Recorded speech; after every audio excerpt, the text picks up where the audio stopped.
It is Tuesday, March 18th at 6:04 p.m. and the Board of Commissioners of the Hardwick Electric Department is meeting.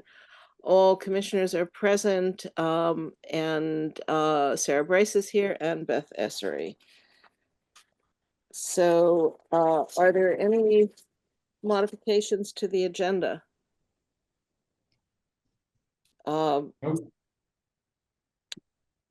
Hearing none, we'll proceed with the agenda as it is.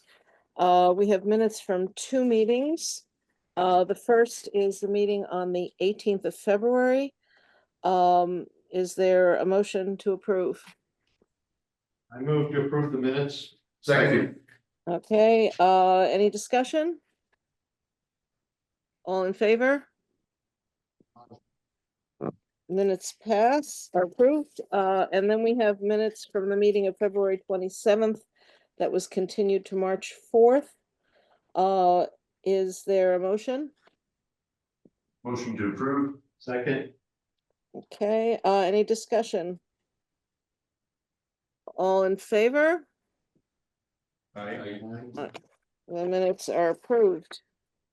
Okay, which takes us to so there's no one from the public, so there's no public comment. Which takes us to the financial reports. And any comments or questions on that?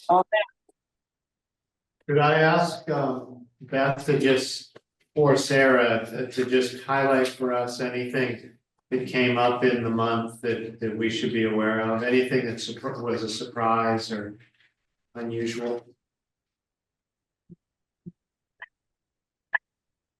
I'm rereading my memo and I don't remember anything just really unusual happening. Okay. There were some fluctuations, but it wasn't unexpected. Great, thank you. I had just one request, because since this is just showing for January. If it's a big problem, then never mind. But if we could have, even like a rolling 12 months or something, because it's very hard to tell. They're on page 10 of the budget packet. The top graph over to the right is a rolling 12 months. Page 10 of the book. Page 10 of the packet, of the entire packet. Okay, yeah, that's what I'm looking for. I'm on. I moved the numbers. Oh, I see it. I missed that. Okay. It was under my clip. Now look, I've tried moving that page number around. No. It's my fault. I should have looked more closely. Thank you. That's great. Anybody have any other questions or comments on financial report, which then takes us to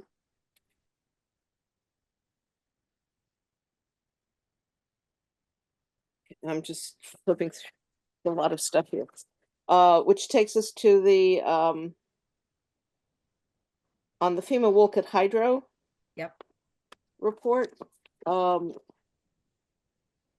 I noticed that it said that the engineering design bids are due back by February 13th.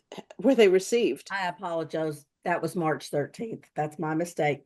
The initial. No, it says March 13th. Did I say February? I meant March. Yes. But okay. But we're past March 13th, so I'm just wondering if they've been received. Well, so what happened was we bid it out to two potential engineering firms. One of them responded, and one of them sent the proper information. A few days before the bids were due, the other one, who we historically have done business with, said we don't have the staff right now to do this work, which for right now, the only work was just bidding to create a design for it, to come up with a design. So when I clarified on Friday after the bids came in, I clarified with him what it was for. And he said, oh, I thought this was for the design and everything. I said, no, this is just to present a design. So they definitely want to bid, but another hiccup has come in, which I've talked with our FEMA consultant today. Sarah and I had a call with him. And the mitigation on the hydro building may require much more than what we had anticipated it would require to get it to where it could support a new overhead door and concrete in the windows. So we're going to step back and relook at this, because the penstock work may include some mitigation to help the hydro building itself, or there's all kinds of possibilities. So we want to get more information from these bidders to say, okay, what other possibilities are there for mitigation for this? So that's where we are now on that. Can I point out that we need to be careful about involving potential bidders in construction of what we ask for? Because as I read the procurement rules, and I'm not just talking about our proposed procurement rules, but the conflict of interest rules that are in the Federal Register. If somebody is involved in putting the proposal together, they can't bid on it. If putting an RFP together, they can't bid on it. They can't bid on the actual construction. Well, we can look at, I mean, it's in the conflicts language that is in the packet. So the packets. You said, Michael? So whatever you're putting more together for this design, construction, Right. administration, whatever it is, you can't bid on somebody who do the RFP. That's However, you can usually engage the bidders in the refinement process once they've responded. I'm having trouble understanding what you're saying, Miles. I'm sorry, but I can't hear you clearly. I don't know if it's something with the mic or if you can speak up. He was going in and out with me too. Michael clarified that it's not just construction, it's anything in the RFP. If they're involved in putting it together, they can't be a respondent. And I was trying to clarify, once responses are in, you can usually engage with all of the bidders to refine what you have asked for, as long as everybody's involved in those conversations, is my understanding. Right, but we're talking about a new bid. We're talking about a new bid because the old one, because otherwise we couldn't even, this other bidder couldn't even participate. Okay. Because they didn't get their bid in on time. They misread things, but that's not an excuse. So yes, you can have Q&A on things and talk about things and reissue. But in any case, we can look at this, but I'm just noting that it's something to be careful about. Okay. Duly noted.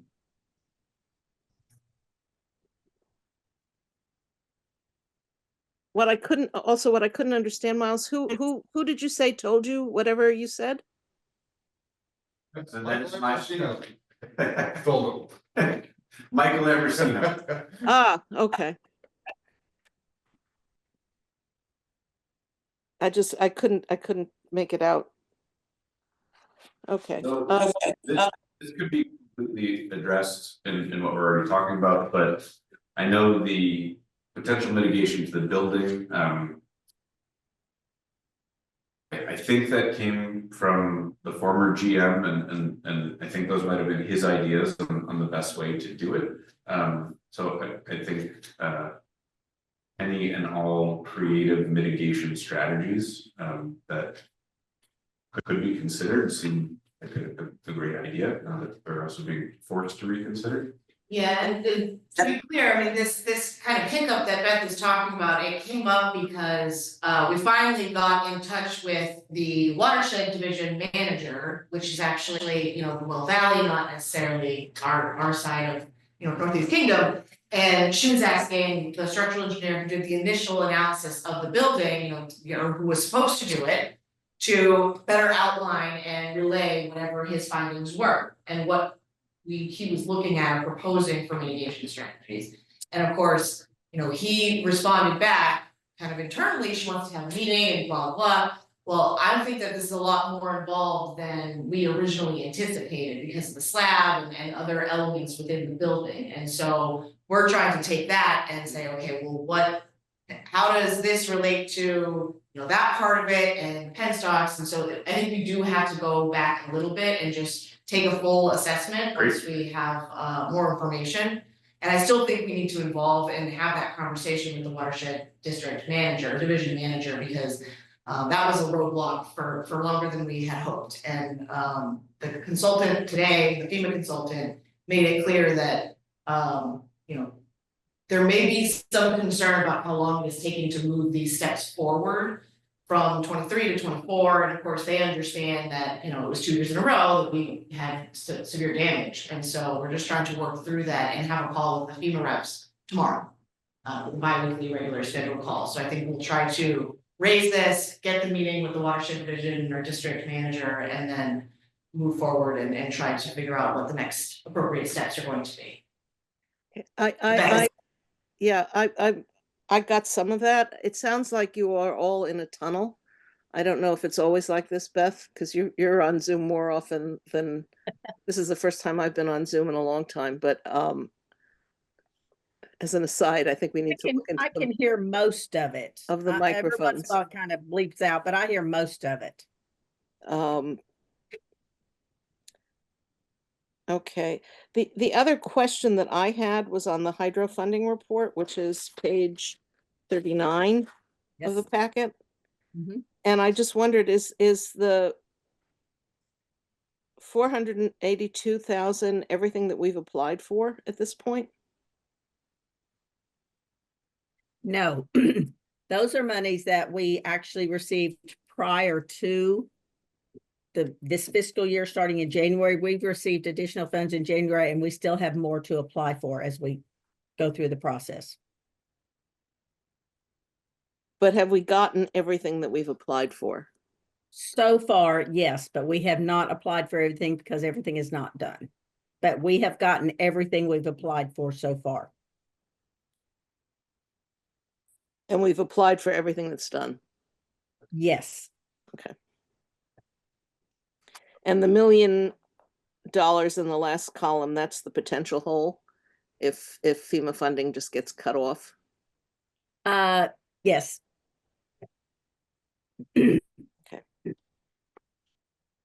Lynn, I made a small adjustment to the microphone piece. Is that better? Yes. Okay. Thank you. Hopefully Thank we'll be you. able to hear everyone. You're welcome. Yeah, no, the tunnel piece is gone. Hopefully I'm not blowing out your eardrums now. Okay, anything else on that report? No, I'll just bring up It the same takes- thing here as last month, that I don't think we're there yet, but at some point we will be at the decision point where we say, are the repairs and mitigations worth it? And I still think that's upcoming, but just repeating, yeah. Can you say again? I'm sorry, I don't know what you were talking about, Miles. In the future, we will still have to decide whether the repairs and mitigations are worth it. Oh, yeah, yeah. And part of that I'm hoping to raise in some of the power supply and operations energy resources portion of the informational reports. I think you can see a pretty stark difference from 22 to now on you know, how much it is costing in the market and how it's not, you know, an exact dollar figure, but you can kind of see the trend line on what happened once we lost the hydro and how that is impacting our power supply costs.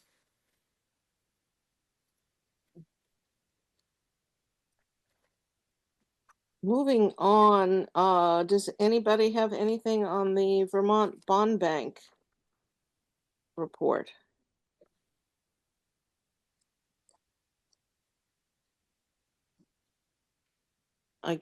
I guess I just had a question. I just wanted to verify our application is complete. Yes, put it in last week. Great. Which takes us to the procurement policy. Does anyone have any comments, questions? What was the origin of this particular draft? Is this in use somewhere else or? The This- existing, go ahead. Sorry, this is one that y'all approved last year that was partially existing somewhere else. Eli had actually given us several options to come up with. And this option y'all passed last year, if I can get the date if you need it. The only proposal we are making is to add the requirements of purchase orders at different thresholds. So we can have internal tracking and verification. Okay. And- And the thresholds, what was the origin of the thresholds? In particular, the 250. The thresholds are in are federal thresholds. The Okay. $10,000 is the micro purchase threshold in the federal acquisitions register. And the Right. 250 is for the small, the top of the Okay. small. So in other words, it's kind of a norm. It's pretty well understood, well established. Got it. Yes. And this particular document, the state of Vermont has to approve this as well before they kick in their portion of any FEMA funds. And they have reviewed it and it's fine with them. Great. The only thing that I noted in here is a couple of typos on page 44. Okey doke. Which I wasn't looking for them, but they jumped out. That's all right. Tell me. In paragraph 4, where it says conflict of interest is messed up. Okay, I will fix that. And the other thing is in the confidentiality, not confidentiality, conflict of interest addendum, Yes. there are references to trustees rather than commissioners in a Okay. whole bunch of places. Okey doke. I think I had mentioned that the last time, but maybe not. I will make those changes. But that was all that I know we had seen this before, but I went and so.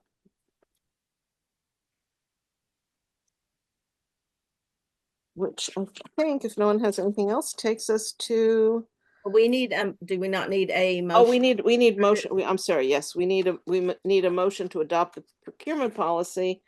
And I guess we don't need a separate for the conflict of interest. That's a big part of our personnel policies.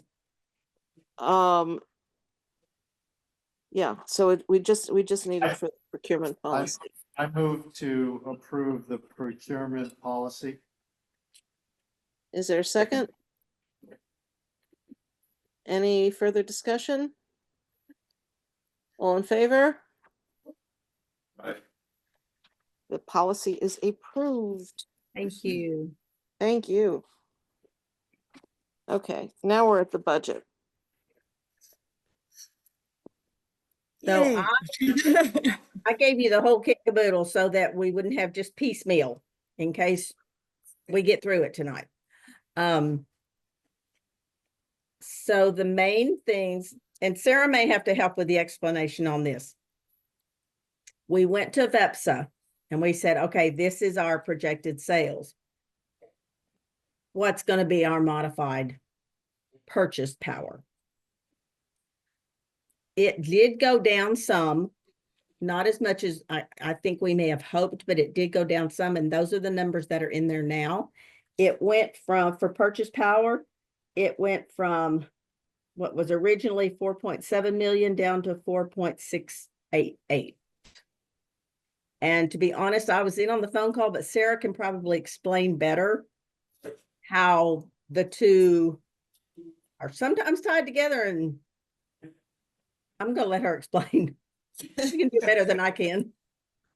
I mean, it is the interplay between, sold power and line loss and what has to be calculated and purchased in the market as load that, there's a difference between what we have as a system boundary load and then what is reported out to ISO market settled load, which includes not only distribution and subtransmission losses, but also if there is generation occurring within our system that participates in the market, whether is being consumed on our system or not, that is added to our overall load. So it's not just the demand, it is total, cross of power back and forth. And so the purchase power ends up being higher when you look at the kilowatt hours than what you would necessarily be selling as revenue-based kilowatt hour sales.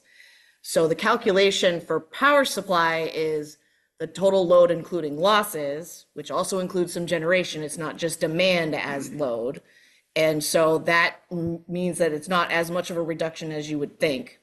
And the 1-to-1 ratio is not quite the same. Because there's those losses that are occurring as, technical, just line loss along, transmission or on the distribution system. So what is the percent reduction we made in kilowatt hour usage? And then what is the percent reduction in cost of that? It's that page for example, wait a minute. The percent reduction in the kilowatt hours themselves, sales. From the first version of the budget, how much did we reduce the kilowatt hours? And then from that first version of the budget, how much did we see a reduction in the purchase power cost? Let me calculate that real quick. So I think While we you're ended doing up- that, I'm gonna ask Sarah, because I'm sorry, I understand how losses work. I'm trying to understand the generation piece that you're talking about. Whose generation? So for example, Billings Road, that is the solar Yeah, I know facility. Billings Road is, yeah. And that is also, we don't retain those recs or those attributes because that is a partner plant. And so that is bid and transferred on the actual ISO New England market as part of the load settlement in aggregate. So there are other generation facilities that have Whoa, some. whoa, let me stop you there. My recollection, and maybe I'm wrong, but on the Billings Road contract, I thought we were getting the Rex. We may be retaining the Rex, but the power itself, so excuse me for misspeaking there. It may not necessarily be the Rex, but the energy itself is in aggregate and part of the market. Under the contract, we purchase all of the energy. It's a must, Right. I thought it's a must-run unit for us. If they generate, we buy it. If they don't generate, we don't buy it. So I don't understand why that has anything to do with ISO New England.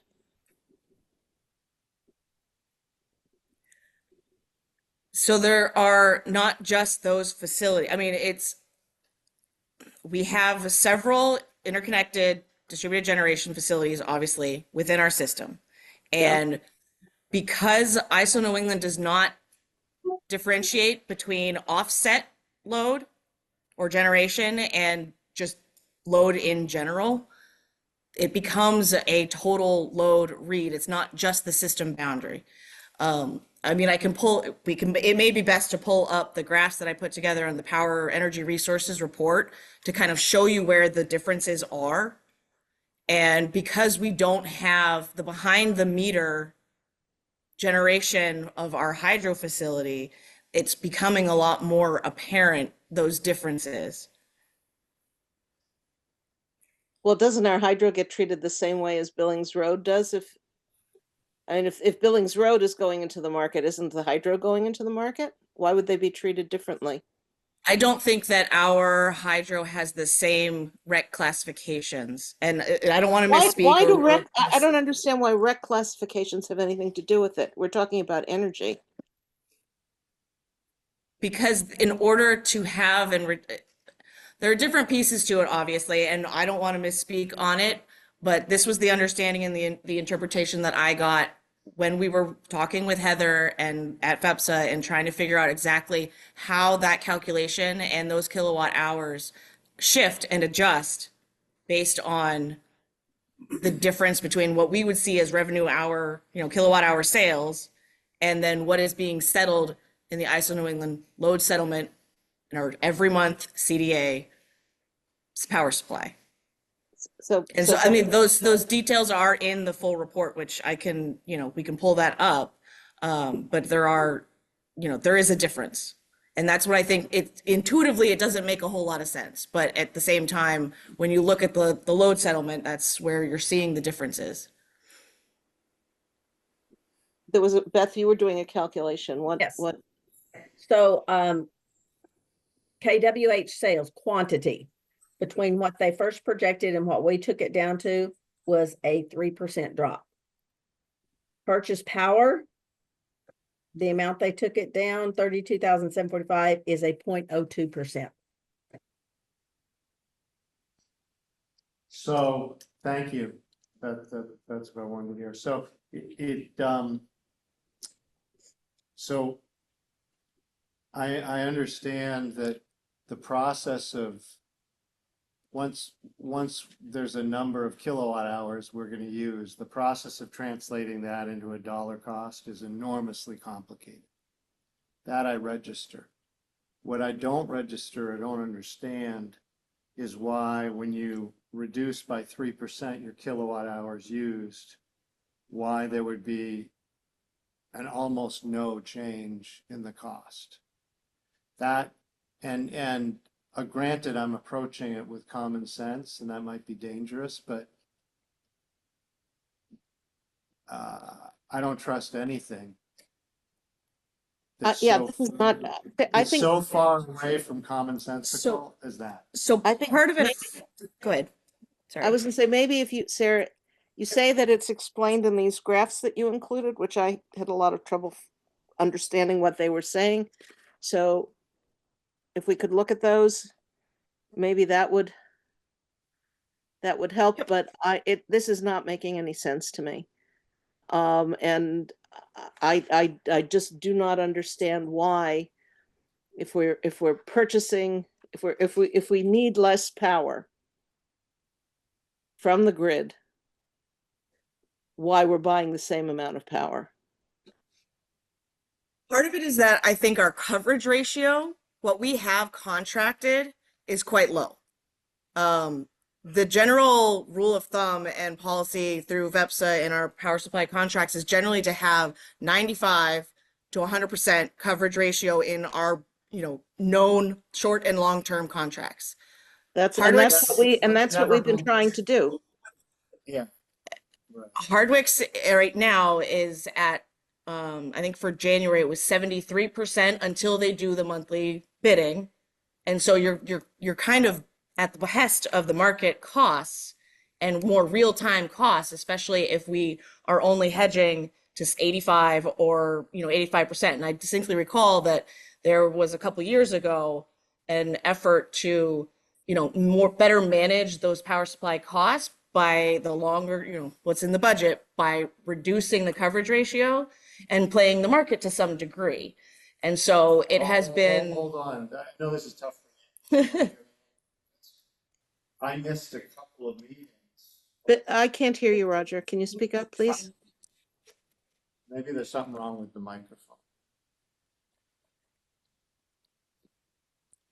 Yeah, I missed a couple of meetings along the way, but I never, ever participated in a discussion where we deviated from our practice of coverage ratio. Our coverage ratio has always been very tight to 100%. It's never been outside of 90 to 100% in any meeting I've ever attended. So So has anyone on this commission participated in a meeting where we made a decision to depart from that coverage ratio and do something like what Sarah just described? Not Because that if I in have any Jan, recollection of. if in January VEPSA didn't have us in our normal range of coverage ratio, why did they not? Whose decision was that? I don't think it was the Board of Commissioners. That at the time of the end of the month, the coverage ratio is at that higher 95 to 100%. We get there. I'm saying that the set contracts, that's more on the set market, the month-to-month market, right? So when they do the monthly coverage the month before, they make sure to purchase enough power to meet our coverage ratio at 95 to 100%. The actual contracts that we have for longer term purchases that set a price, so sometimes you win, sometimes you're ahead, sometimes you're not, that is at a lower ratio. And that decision was partially made, I think, in 23, 24, because the anticipation was that the hydro would be back up sooner. And that covers, 10% of the power supply needs. And So so, Okay, I'm not sure. Let's try to focus on the question at hand. And the question at hand is the change from the first case that VEPSA did, where we were buying 3% more kilowatt hours. And when you purchase 3% less, why doesn't it go down? And I'm not sure the coverage ratio gymnastics have a lot to do with that in a budget, because this is all prospective. This is all Wouldn't- the budget for the year. So I haven't gotten anything to latch onto yet as a common sense explanation. Billings Road has nothing to do with it. I guarantee you Billings Road has nothing to do with it. I'm with Roger. This makes no sense to me. If Was it coming out of the explanation from VEPSA and we need to go back to VEPSA? I guess unfortunately, with Heather, we do. Perhaps what they're saying is the market has changed. And for the component that isn't contracted, the market is different now. And so the original budget, which was done in one market environment months ago, now we're looking at a new market and hey, it costs more. So you're buying less, but you're paying more for each kilowatt hour. And that's just the way it is because the market's different. If that's it, then we can just approve the budget and go forward. But we I don't can have understand that. We don't have that explanation. Is that what you were getting at, that the percent if we have 75% secured in contracts, then that's a price per kilowatt hour. correct. Then there's the other component that we're out there in the exposed to the market Correct. every month. And so the outlook is now less favorable Yes. than when so the it has nothing to do with the change in kilowatt hours. It has to do with the change in the market. Correct. Well, yeah, it's sort of like, oh, great news. You're going to save money doing 3% fewer kilowatt hours, but you're going to lose all that savings because they're going to cost more.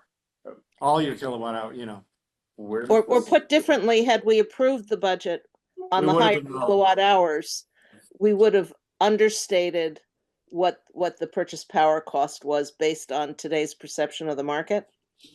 Bingo. Yeah, we by just about 3%. But that seems like, yeah, I mean, we're guessing because we don't have If you look at the variance report, which was one of my questions when we got there, on the cost increases, the energy market cost was 52% higher than budget. Okay, So the costs have gone up. there you go. Okay.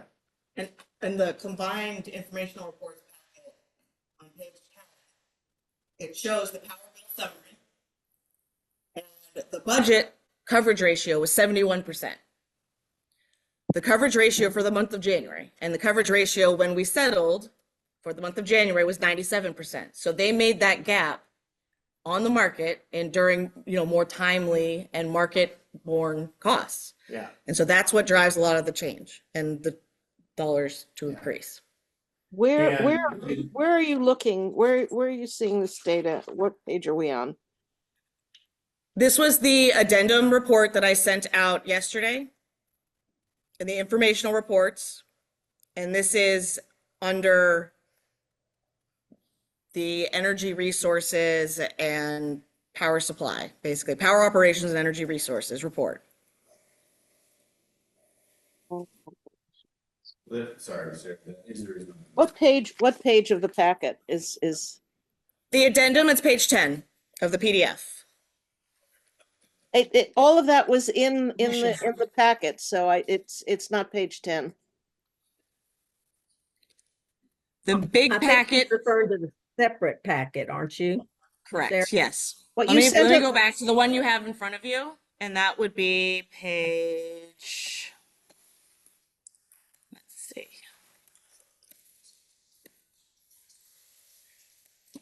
It is page 88 in the packet, the big packet you're looking at. Thank you. Okay, that's what I thought. Okay. 88.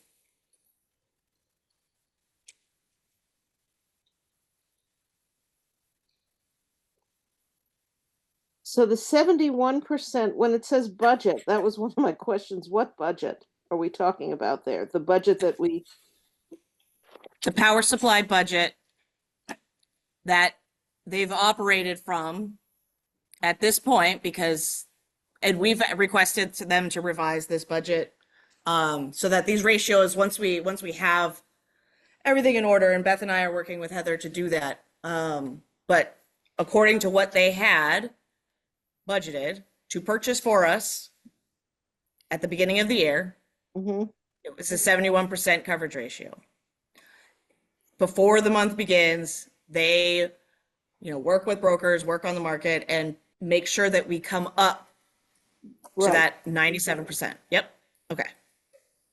Okay, so I had a question here because when I was looking at this, the settlement load is so much higher in the budget than the resource energy, but it's not in the actual.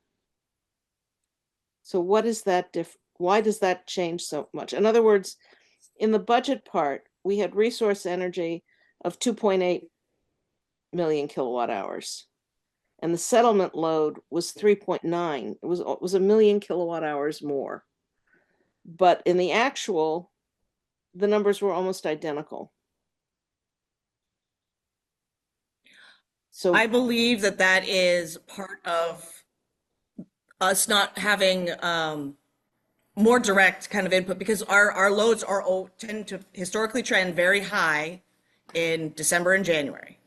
Those are the highest months from what I can tell. The last 3 years, those have been the highest months. And so I'm not sure that that got communicated through to what they had put into this budget up until now. That is changing. That is what we're trying to work with to get these more in line with what we forecast internally on our small system, more locally based. And just remember though, that our forecast, the truth is, we don't do a hell of a lot of the forecast. BEPSA basically does that. In the original budget numbers, they fed to us. We didn't feed them to them. Right. And so I think we're, If those numbers are wrong, we didn't give them to them. They gave them to us. So they did them wrong. So, and I mean, this is part of the conversation that we had with Heather, and it was a really good exercise because, of course, she had inherited this process from her predecessor. So it's a lot of changeover, and we're trying to fix it going forward. And that is where we're at right now. But I think that, I'm just trying to make sure you have the information so you can see where those drivers may have popped up. right, but without understanding what's driving the drivers, if you will. In other words, I'm trying to understand why the settlement load would be 40% higher than the total resource energy under the budget, but almost identical in actuality. What if it's a typo? What if the two's supposed to be a 3? I'm sorry, what, Michael? I said, what if it's just a typo under the budget, the 2 is supposed to be a 3? then everything would kind of line up. Oh, maybe. But if that's the case, then the power supply cost is off. Not what's in the budget, right? What is in our 2025 budget, that has been resolved. This is just the power bill summary from our settlement. And I understand, what you're saying, but what Beth has put into the proposed budget for approval for 2025 is more accurately reflecting these changes that we made. This is in the past. This was before we started having these conversations and had the conversation with Heather. We'll just throw a couple extra things in the mix to confuse us. Well, let me ask some other questions that I had on this whole summary and variance report. Because it talks about the variance on the variance report. It says the coverage ratio was 75%, which means demand was greater than supply. But the previous sheet says it was 97%. So I see 97% and 71%. Is that just should have been 71% and not 75%? I couldn't figure out. It just seemed it wasn't matching up. What page are you on, Lynn? I think it's the same one. Okay.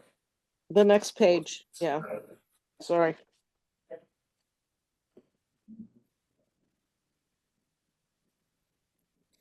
And then I'll put all my questions out there. Then when I go to the load summary on the following page, it has the average LMP price at 13.6 cents, but we had 12 cents for the actual. There were some really, really, really high days where the LMP was like in the thousands. So that's an average of the whole month and not what we actually averaged for costs, like what we purchased. And so the average as a metric. So we weren't paying the average LMP price. Correct. Okay. That takes care of that one.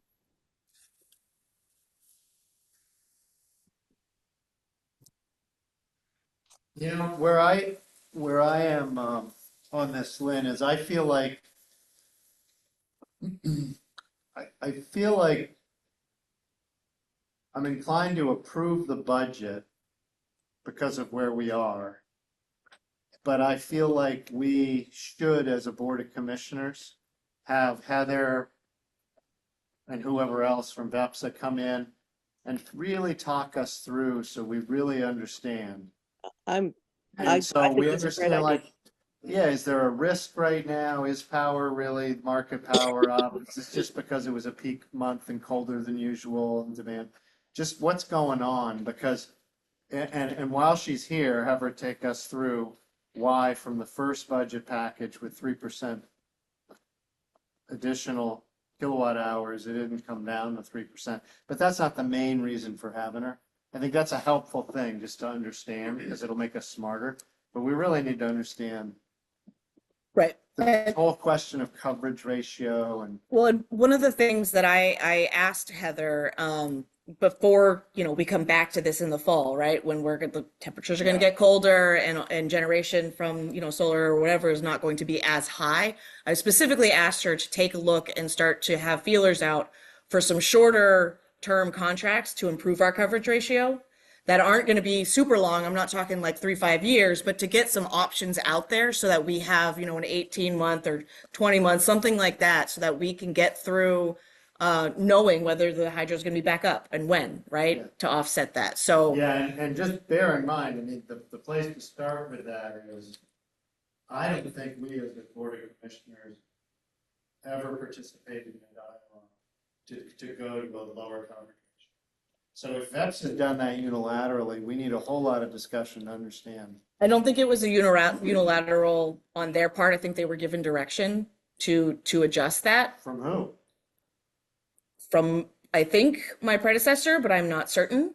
And I understand that that is not the right answer right now, and we're trying to fix that. And I agree with you that fixing the coverage ratio and having a conversation and getting some options on the table is important.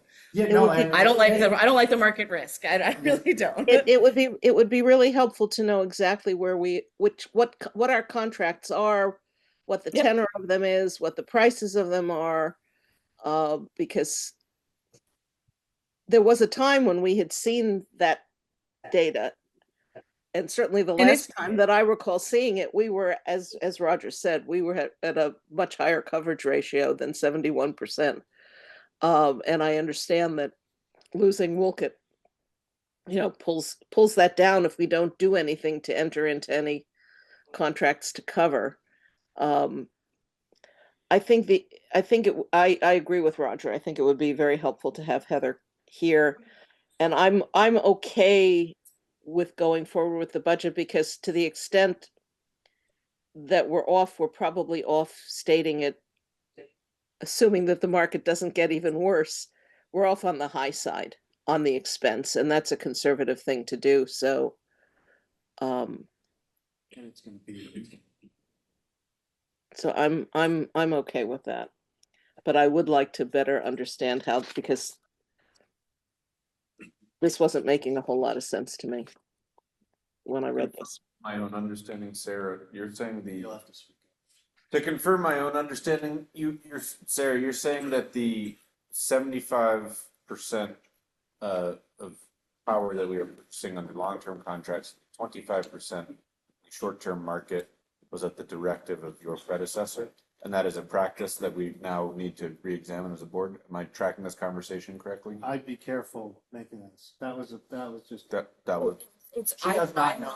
okay. She does- Yep. Okay.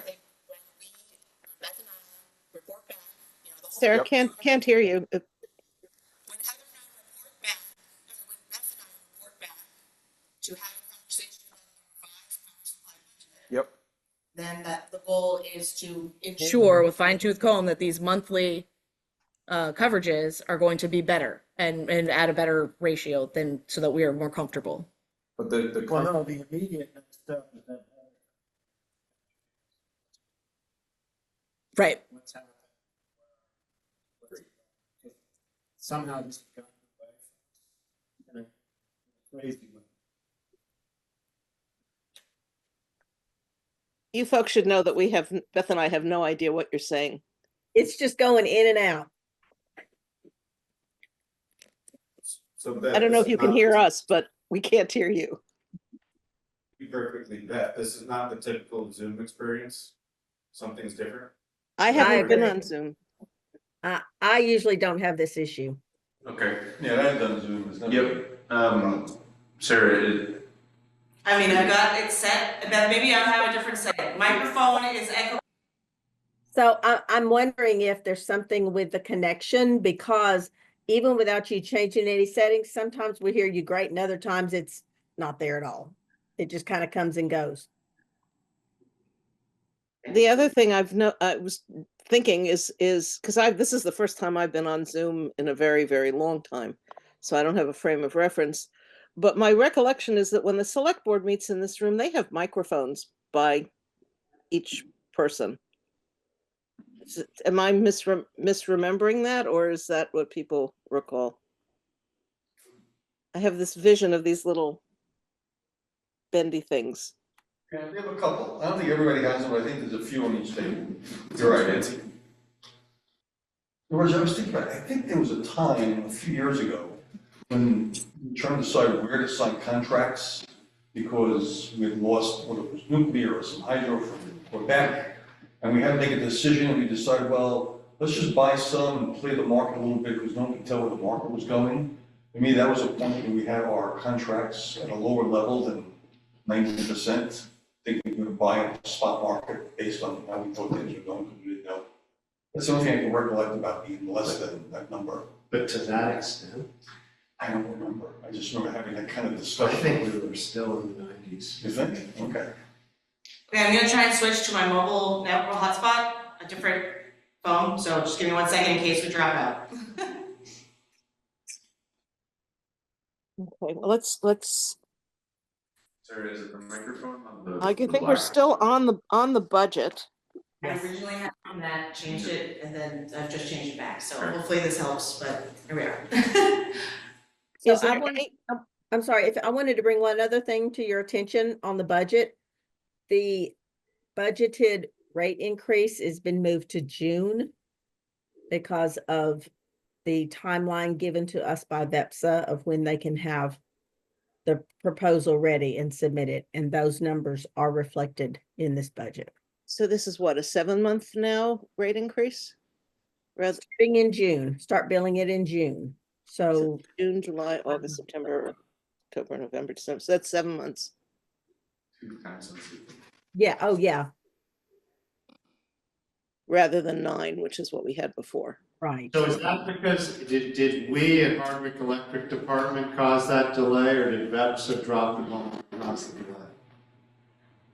I would say it's neither, it's just a timing issue. It's not a dropping the ball, I mean, I think there's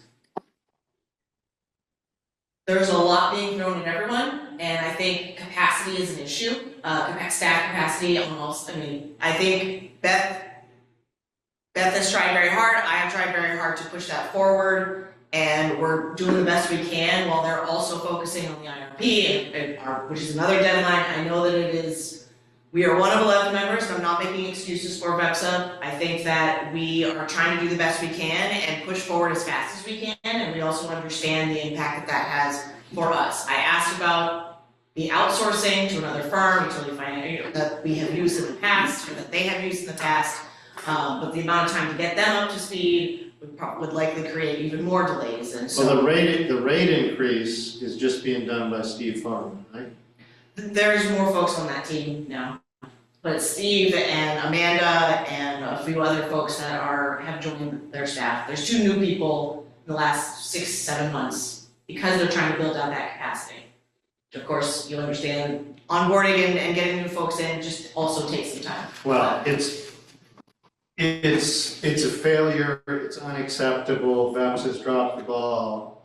I'm a cheerleader for VEPSA, I think it's a great organization, but we can't have VEPSA people come in here and say, we're gonna get it done by this date, and then just slip it. We as a group agreed this was the most important single thing we had to do this year to get that rate increase done. Yeah. So, you know, we need to talk in the rate increase too. Every, so we get it filed. Sorry, I thought you, because I'm not hearing all of what you said, Roger. But I heard enough to agree. And I mean, had we known 6 months ago that VEPSA wasn't going to be able to do the rate increase on a timely basis, we could have hired somebody to do the rate increase. So we did not pick the rate increase date. Steve Farman and VEPSA told us, this is when we're gonna file. We asked them in the meeting, is that the date you can hit? They said, that's the date we're gonna hit. That was the plan, that was the budget. Slipping is a big deal. Yeah. On the single most important thing to our finances for this year is getting the rate increase. So why do we need to treat it as a foregone conclusion? Why can't we go back to VEPSA and reiterate the level of importance? I don't know. I will have a conversation with Ken directly and report back. And I think for the next meeting we need to have on the agenda, I think, Lynn, we need to have the rate increase with the VEPSA staff that's working on it here, reviewing our progress toward getting it done, and we need Heather on the earlier question we discussed. That's my suggestion to the commission. I certainly, I would have expected them to have come to the meeting if they had dropped the ball, to tell us. I wouldn't expect them to say, oh, by the way, Beth and Sarah, just tell your commissioners we're 2 months late.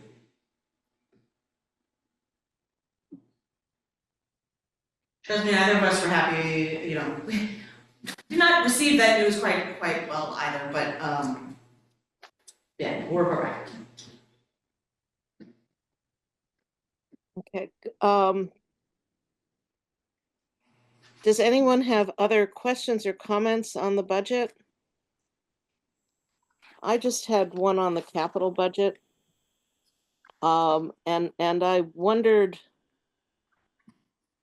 how the decision, what the basis of making, of deciding certain things were going to be funded by uh, financing and other things were going to be funded out of general revenue. Most of the financing was, I shouldn't say most, a lot of the financing was, it says capital expenditures contingent on financing. So it's not like they're critical that they be purchased this year. Right, but I thought, and I don't know if we ever made a formal decision, but we certainly had discussion about it, and we know that we got dinged the last time we went in for a rate increase because the view was that we weren't using enough debt financing of capital expenditures. And I thought that we were going to be doing more, and it's unclear to me from this whether we are or we aren't, or how it's. Well, I do know that in the last year, our debt has gone up 1.7 million between the Vermont Bond Bank and the two cash That's notes. short-term debt. That's short-term debt. The Vermont Bond Bank is not, that's long-term. That was 1.2 million. Okay. Then this coming year, if we get another Vermont Bond Bank loan, hopefully at least another million. So that's a lot more than what we used to have on the books. If we want to go look at more financing for more of these, we can absolutely do that. What's the tenor on the bond bank financing again? I'm sorry, what's the what? What's the term of the bond bank financing? Let me pull that back up.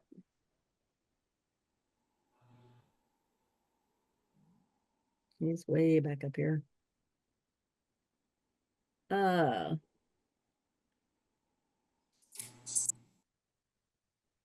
don't want to speak out of place. I know the interest rate's 1.3. I think it's 7 years, with the first two are interest only required. See, to me, that's medium-term 7 financing. years. That's not long-term financing.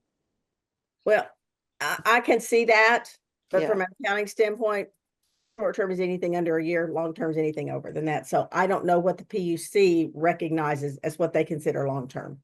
Okay. The way I look at it, and I don't know that other commissioners share this view or not, is that the term of the financing should bear some relationship to what is being financed and to the Absolutely. life of that equipment. And so if we're looking at equipment that's going to last 20, 30, 40 years, which I think some of this equipment is, then Yeah, it should. then 7 years is not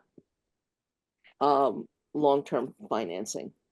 If the idea, and I think the department's view was that people benefit down the road, they should be paying for it down the road, and it shouldn't all be on the shoulders of our current ratepayers. 7 years is better than nothing, but it's still, it's not like a bond financing. Yeah. So it's in that red column because if you want to proceed with it, we absolutely can go look for the financing for it.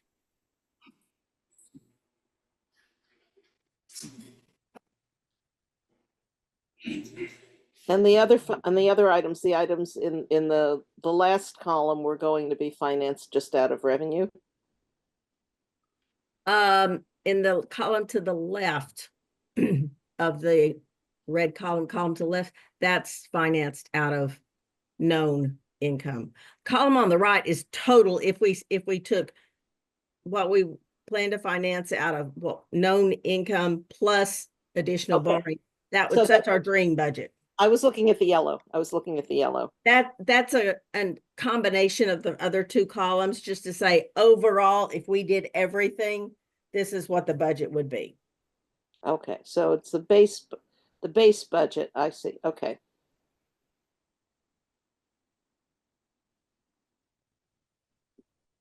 And so all the hydro piece, And- we're talking about, we're hoping that it'll be FEMA, but it's gonna be, And another way to potentially look at this philosophically is that we're starting the year because of some of the cash that's come in. We're starting the year with a large cash balance of just under 1.3 million. And that is from borrowing grants, it's accumulated, it wasn't generated by our operating budget. It was financed. Granted, I agree with you, it's some mixture of short-term financing, longer terms, maybe it's some reimbursements. But we have this large cash balance, which we've accumulated for the purpose of covering these projects. And then we're tapping into it to just under $800,000. So we're drawing down our cash reserve on our balance sheet to pay for our capital investments. And so we're not funding it from a PUC standpoint, except insofar as there's some depreciation in the budget. We're not really funding it from operating. We're not, in other words, we're not generating a big surplus. yeah, I'm not sure how that all goes into the need for a rate increase. I'm not sure until I see how Steve pulls that together. And to the extent that comes in, I'm concerned that it may come back to bite us again. I follow you. Okay, I understand your concern. But the budget, not a big surplus budget, so we're not being guilty of that. We've got a pretty tight budget, and we just happen to have, at the start of the year, a large cash reserve, and we're diminishing that to pay for these projects as well as borrowing. Yeah, okay. So I think you're right, though, we gotta sort it out with a shift toward more clear long-term financing. If we're gonna spend this much capital year after year.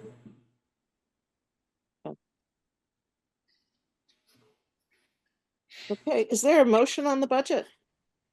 I'm sorry, I have one other comment. It seems that the new normal is, 20 to 30% increases in benefits costs each year.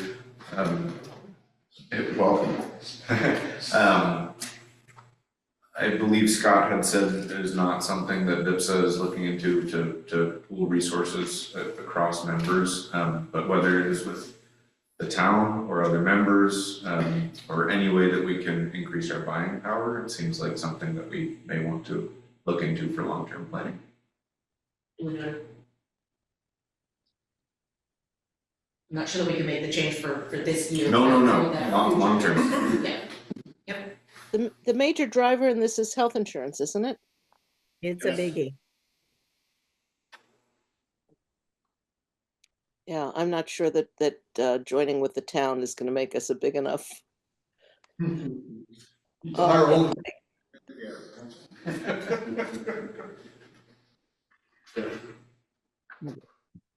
I move to approve the budget.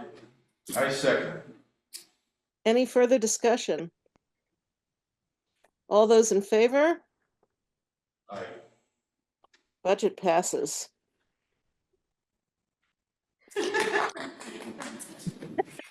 Thank you, Sarah and Beth, for all of your work on this. And Lynn, Opie joined us a couple minutes ago and is in the audience, so. Ah, hello, Opie. Hey, we would need like twice as many employees to be able to get any sort of savings on health insurance. I've thought about it. Yep. Fully. Okay. Sucks. Opie, did you want to put something on the agenda? Or did you want to move anything up the agenda? Great. Good to see you. Yeah. Okay, so I think this takes us to the utility business and operations reports. And I guess the question, does anybody have any questions or comments on, maybe we'll just take them sequentially to keep, first one on the record of outages. Yes, so I appreciate everybody's patience in me putting things together. I know we talked about it last month and kind of more formal reporting on various parts of the operations and functions, and a little bit longer than I anticipated to compile that information. So we'll work to improve, making sure everything's in the same packet when it goes out, but I do appreciate your patience there. So the outage reporting is the standard monthly report that the staff puts together and submits to the PUC. The kind of spreadsheet looking supporting material has additional information that is, the unofficial copy as of March 11th. And nothing out of the ordinary. In fact, the storm that came through, all those high winds, we had very good, I think there was one call or maybe two, and one of them was for a different utility system. So, I think the right-of-way clearing and all of the work that's being done is proving itself to be well worth it. Maintenance and testing in middle of February last month, we did have TSI out to do some DGA, dissolved gas oil analysis testing on the transformers and regulators, and I included those reports, and there are some abnormalities that we will be referring back and trying to see what the appropriate next steps are. Primarily, I anticipate we will have more regular testing on some of the equipment, more monthly, likely, so that we can get a better baseline and historical tracking of that testing. We kind of covered through the load and power supply settlement. I can go through the graphs and kind of walk through it, or we can leave that for today, and when we have Heather come in next month, have a broader discussion then. That might be. I think we could leave it. One thing I would ask is if they could be done in a way that actually they don't get cut off, because the y-axis was gone from the ones in the PDF, so that you couldn't see what it was. Okay, yes, I'll work to make sure that actually prints the PDF more accurately. But Oh, yeah, it looks like it didn't scale properly. Yeah, okay, that was, thank you. Yeah, it's not really helpful if you can't tell what it's supposed to say. Thank you for raising that. on the service quality and reliability plan reporting form, which I thought was a very interesting form and really good to see. And one thing that would be helpful would be it reports what the rate of complaints have been, but if it doesn't have what the resolution of the complaints were or what the nature of the complaints are. And I think it would be good for us to understand what kinds of complaints are being brought. Yeah, and that's especially because there happily aren't very many. So, I can include that for the next, I believe for the next meeting, the Q1 report should be done, so we can expand upon that section specifically to include that piece as well. I think on this outage report, it seems like Greensboro has a repetitious outage. Is there something particular to them that we know about? I mean, there's a lot of, single phase and through a lot of cross country that runs out that way. And that's part of what when we're looking at project planning, that's one of the circuits that we're hoping to really improve. And it's just a matter of finding the appropriate funding sources and planning it out accurately. Sorry, it looks like there's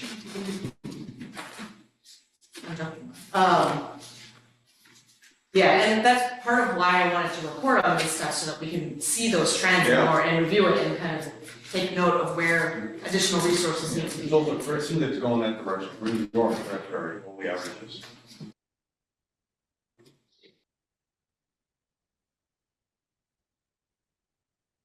Any other questions on that piece of it? The other question I had also on that same service quality report. I mean, it looks like we're doing, if I understood what the things are, like we're doing well on most of the categories. The category that, with one exception really, and that's on completing jobs by when we said we would.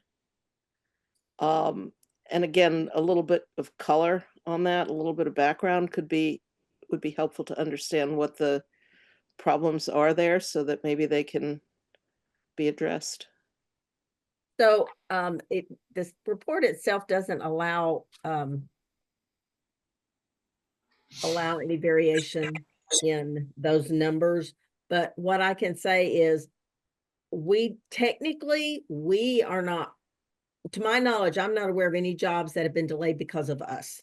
It's the customer that has the issues. I will confirm that and report on that with each of those. But historically, that's been the issue, is not HED. It's But the wouldn't customer. those be exclusions? If the customer is delaying it? It doesn't specifically allow exclusions, but I will check up on that. Okay, because I it have been says, given wrong information. or by promise date less exclusions. Okay. There have been a couple of times it was like late 30 days, but generally that is it. So I will make that adjustment to the report.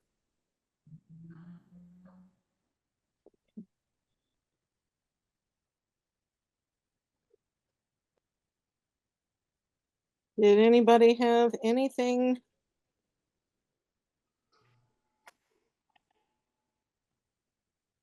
Else? The other thing I was glad to see that there is information going out to customers about ways they can save and rebates available and that sort of thing. So that was very good to see. And I think I included it on here, but I will be joining the Greensboro Energy Climate and Action Committee in April and attending their meeting for more informational hearing. That's great.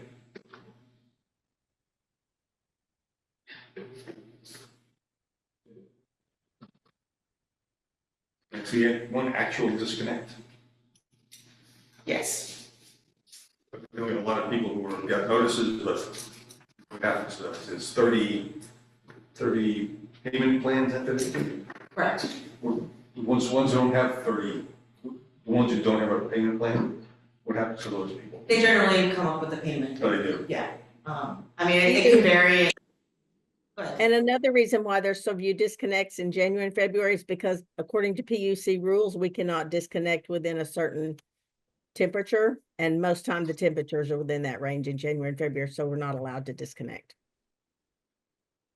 There's a high number of notices. That's Well, stuck out. correct me if I'm wrong, Beth, but the last disconnect period window was in November. Is that correct? When actual disconnect. I believe so, and it just opened back up this month. There were a lot of notices, but a lot of people signed up and resolved those outstanding payments. Are these cumulative, or this is what the next month totals?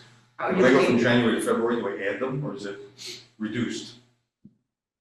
on which part are you looking at? I'm looking at this disconnect notice. Page 103. Like, for January it's 40, there's 226. and They are February's not 100. cumulative. They're not what? They're not, those numbers are not cumulative. It's each month stands alone. So over in February, the people in January may have resolved that problem, so that number would be less. Not necessarily resolved, but we couldn't cut them off in January, so they likely came on our disconnect list again in February, and because of the weather, we still couldn't disconnect them. So they're probably gonna show up again in March, and that's when we'll probably really start catching up with these people who haven't paid for 2 or 3 months. But looking at the numbers here, January, there were 226 notices sent. Mm-hmm. And 18 people went on payment plans, and of which half of them were broken, if I'm reading this correctly. Yep. So So presumably the people, to get down to 180 notices in February, that means that some of the people just paid Yes, without going on a payment plan. They just paid their bills. correct. So we're only looking at 2 months of data. What do you expect to happen in the warmer months? What volume of disconnects is normal operation? I can pull up and look at previous years. We just a jiffy. Maybe December 24 would give a good snapshot. And I can include that in the next packet, to include the full 24 year, 2024, that we can see it in comparison. It's thinking about it.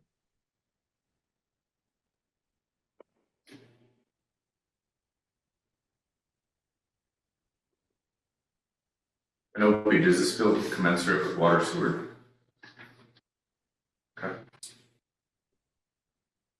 Not that many, but you show up to disconnect it, they usually pay. Usually come out, payment.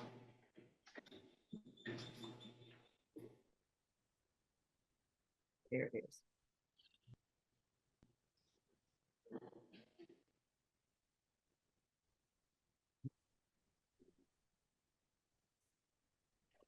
Does anyone have anything else on the main body of the report? If not, I would suggest that we could still go into executive session before Liam joins, and because I think we do have stuff to discuss. It definitely picks up in the summer as to how number of disconnects. Oh, you've got the data, but sorry. You want to, are you wanting a total or just total I number guess, of disconnects for the year? What order of magnitude customers are we disconnecting per month in the summer months? When you say magnitude, like their bills, the dollar amount of their bills? No, number of customers. Number of customers, okay.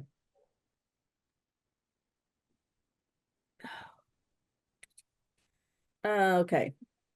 So last year we disconnected a total of 73 customers for non-payment. I was gonna say 75. Most people, strangely enough, most people come up with a way to pay their bill. And of course, we always, you know, if someone says, I just can't pay it, we try to direct them to agencies and such to help them get their payments. So of the 73, how many were reconnected? Do you know that? That I don't have. Okay. I would imagine the vast majority of them were reconnected. Yeah. Because it's not too often that someone gets disconnected for non-payment and then they don't come back in and say, oh, okay, I'll pay to have it turned back on. Well, Beth, doesn't the call number of disconnects reconnected within 15 days? I mean, that should give some sense. Oh, okay. My bad. I didn't even realize there was a come. Reconnected within 15 days, 54 of them were. Yeah. So, usually not long. Most people find this, and the state offers, and various organizations offer a lot of support to help. Back on the feed.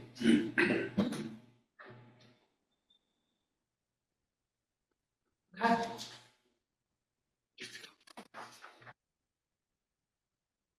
Thank you for that info, Beth.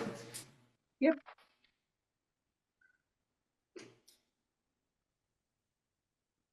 Okay. Is there any other business that anyone has to raise other than what we're going to discuss in executive session? Very briefly, I was slightly confused about the parallel email structure with the working group and Outlook and the emails we've been receiving. So the Microsoft group, the 365 groups, is that what you're talking about? Yes, so, Microsoft did all the software upgrades and updates, and so 365 now includes, what they call groups. And essentially it is just a, group of individual emails, but you have one sole source to store files, and, it's like a distribution email or distribution list. But on the back end, we have a SharePoint site where it can house your document library. There are certain announcements. If you want to share and forward emails to that Microsoft group, it will actually, keep a running list of it and house it in one location. So it's a tool, internally, so that we can use it to go back and forth and submit information by not having to remember individual emails, but just use that one group. Setting it up took a little bit of confusion. There were some issues. There were other dedicated emails that had been established a while ago, but not were used. And so Beth and I worked through it with Beth's IT staff to help us get down to just the one, and that's what we've been using and established. And it shouldn't change any of your individual, use of it. And we made sure that anybody who has requested specifically that their Hardwick Electric email auto forwards to a different email address, that is in place. So if that is not working, please let us know. It's working. Otherwise, we should be, you should be getting into the Hardwick email, and all communications are sent there. There's a problem with sending confidential information to private emails. I had a question about this whole group thing. One is that we have to be very careful not to be having discussions.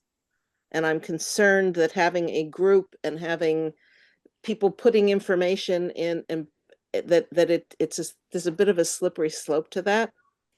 Set up so that no one else can reply or send communications outside of. It's an internal private group. It is not something that is, being spread around, or that other folks. No, that's not my concern. That's not my concern. That's not my concern, Sarah. My concern is that we cannot have discussions among the commissioners outside of a meeting. Right. Apart from trying to schedule a meeting or something like that, we cannot talk about anything substantive. And I'm concerned that having a group where things are shared the way it's been described, there may be some kind of a slippery slope to crossing the open meeting laws threshold. I completely hear and understand that concern, and it's being treated only as it would be as if you were sending an email. Okay. And the same structure, same practice applies as we have, that has been in place, where you don't have multiple emails, you're only responding to the one sender. It's not, the reply all sort of situation that you guys have all, worked through and is in practice. But there's also a concern about, if I understood what you said, because it broke up a bit, that the group emails are all Hardwick Electric emails, but some of them are then forwarded to Gmails, AOLs, whatever people are using. And to the extent that there's any confidential information, it should not be going out of the Hardwick Electric system. And I think Liam had, and I'll leave it to him to speak to that, had raised an issue, a concern about, breaches of attorney-client privilege and other things. And I just think that I know people don't like using it, but it is, if you have stuff on, Hardwick Electric Business on your private email is subject to disclosure.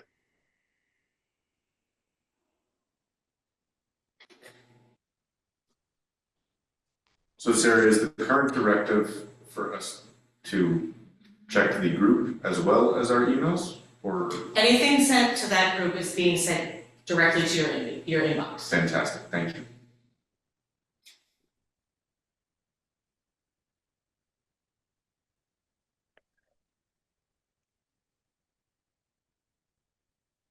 To which email, Sarah? To people's private emails or to their Hardwick Electric email?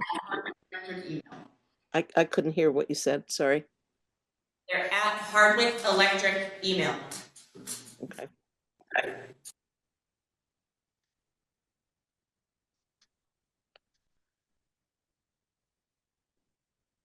Okay, is anyone checking the waiting rooms?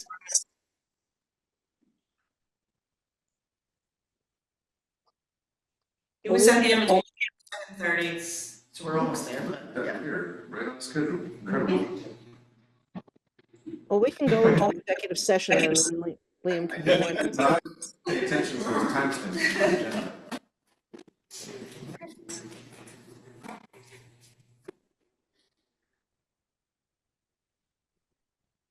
are you seeking someone to move to executive session, Lynn? Yeah, motion? I mean, I'm happy to make a motion that we go into executive session to discuss a litigation matter, the premature disclosure, which could prejudice the interests of Hardwick Electric Department. Is there a second? Miles, second, and, when we do move, if you could, include Opie, in, And the attorney. and the attorney, of course. So are we off recording? So it is 7:30 p.m. and we are going into executive session. It is 8:46 and we are out of executive session. No action was taken. Is there a motion to adjourn? Motion we adjourn. Any? Hearing none, we are adjourned at 8:47.